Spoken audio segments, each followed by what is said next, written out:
There's a peculiar kind of calm that emerges only when you cease forcing things. It's not about giving up. It's about recognizing that clinging too tightly is precisely what drives everything away. The harder you grasp, obsess, chase, or try to control, the more life pushes back. Not as punishment, but because life follows its own rhythm. When you try to overpower that flow, you disrupt what was already working in your favor. You've likely felt it. That moment when you stop texting first, stop fixating on an outcome, stop needing someone's validation or a goal to define your worth. Suddenly, things start aligning, opportunities appear, people reciprocate, your energy shifts. It's not magic, it's alignment. You grow still, and the world begins to move around you. Yet, we're surrounded by a culture that preaches the opposite. Never stop pushing, work harder, hustle, grind, make it happen. That mindset has its place, but only when tempered with surrender. Sometimes, the breakthrough doesn't come from doing more. It comes from releasing the fear that everything will collapse if you stop trying. Letting go isn't about ceasing to care. It's about loosening your grip, giving things room to breathe. When you do, something subtle yet profound happens. Life starts meeting you halfway. The tension in your chest eases, your choices become clearer, and your presence grows more magnetic because you're no longer radiating desperation or resistance. When you try to control everything, you're not truly present. You're in survival mode, shielding yourself from pain, rejection, or loss. But here's the paradox. When you stop needing things to go a certain way, they often turn out better than you imagined. Not because you gave up, but because you stepped out of your own way. Letting go isn't the end. It's an invitation for life to start anew, free of resistance. The phrase, let go, often feels like loss, like surrendering control to chaos. But what if that's the misconception holding you back? Letting go isn't about losing. It's about removing friction. So many struggles stem not from what's happening, but from how tightly you're holding on to how things should be. You want a relationship to progress faster, people to treat you a certain way, or a goal to deliver happiness. Those expectations become chains, creating silent pressure that repels what you're trying to attract. This is why letting go is so powerful. Not because it magically resolves everything, but because it eliminates the invisible force working against you. Attachment. Attachment isn't love.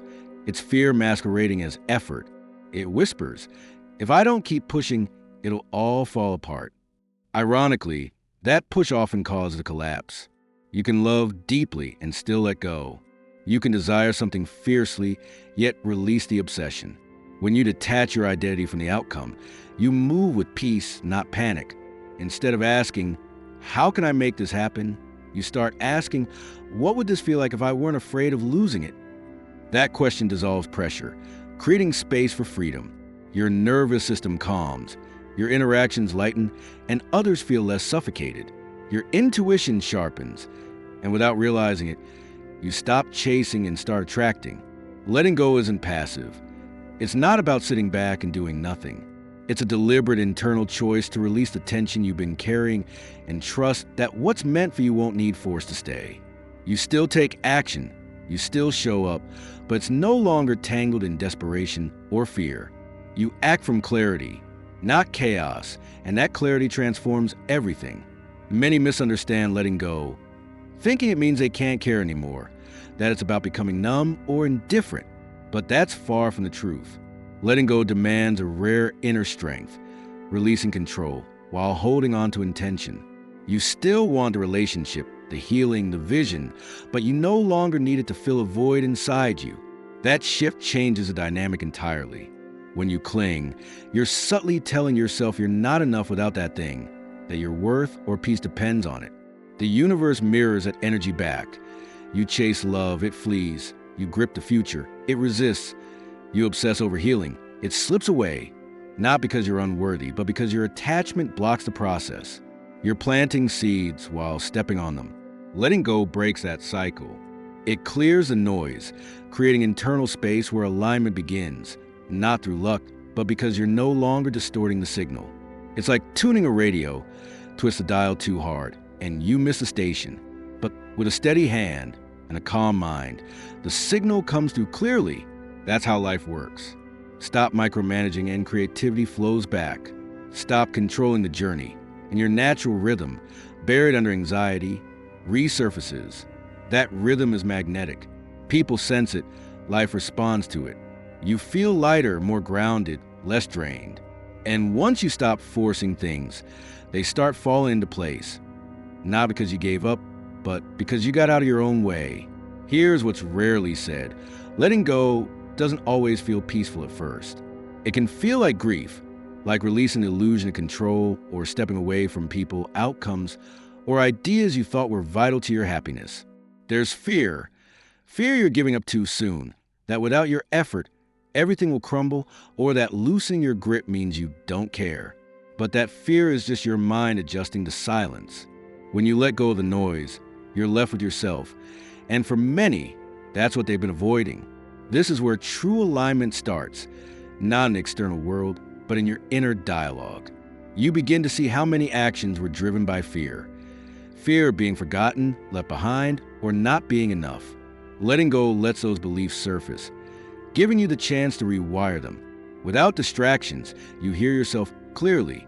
You feel the difference between chasing what your ego craves and moving toward what your soul truly needs. In this clarity, your life shifts in unexpected ways. People who drained you lose their pull. Goals you're forcing no longer define your worth.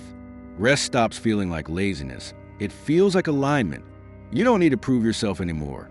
You just need to be yourself fully and unapologetically. You stop acting to be seen and start acting because it's true. You stop hustling for love and start creating space for it to arrive on its own terms. Letting go doesn't shrink your life. It makes it more authentic. And in that authenticity, there's room for everything to align, piece by piece, quietly without pressure. This isn't a path of weakness. It's the road to true confidence. Anyone can cling or chase, but it takes real courage to release and still trust that what's meant for you will stay. There's a deeper layer here that often goes unnoticed. What happens when you let go and nothing shifts immediately? No miracles, no instant breakthroughs, just quiet. This is where most people falter. They say, I stopped chasing, I let go, I trusted, but nothing's happening. That's because letting go isn't a trade. It's not a formula where you do this to get that. It's a rewiring of how you relate to life. And that takes time. Whether you notice it or not, you're reshaping your inner foundation, swapping force for flow, desperation for faith, noise for clarity. It's not always something you feel right away. It's something you grow into over time. Most people can't handle that stillness. They crave quick proof they made the right choice. But true alignment doesn't demand attention. It unfolds quietly. You start to notice subtle changes. You're less reactive. Your steps slow down. You feel your breath. You're not constantly checking messages to feel wanted or performing for people who never truly saw you. Instead of proving something, you begin living from something steady, something sacred. Slowly, life responds, not always in loud ways. Sometimes it's a new person who sees the real you, or an opportunity you didn't force, but simply walked into with ease. Sometimes it's just realizing your peace hasn't wavered in days, and you didn't even notice how much noise you'd silenced. Letting go becomes less about the outcome and more about a return to your intuition, your natural rhythm, your unshakable self-respect. You stop outsourcing your stability to things beyond your control. You stop bargaining with the universe and start trusting it. Even when the shifts aren't obvious, even when it feels like nothing's moving, everything is changing behind scenes because you're changing. And when you change, the world has no choice but to meet you differently. Here's the unexpected twist. Letting go doesn't always transform the world around you. It transforms how you see it. You realize not every collapse is a tragedy. Some things are falling into place, even if they look messy at first. Your past starts to look different. Moments that once sparked shame or regret now feel like chapters that shaped you. Not perfectly, not without pain, but powerfully. When you release the need to rewrite your history, you gain full control over how you carry it forward. As you stop living in resistance, your nervous system recalibrates. You respond instead of react, observe instead of absorb, hold your ground without needing to defend it. You start saying, I don't need to be understood to be okay. I don't need to chase what isn't choosing me. I don't need to force a path that no longer feels right. Here's the truth. Letting go isn't just about people or outcomes. It's about releasing outdated versions of yourself.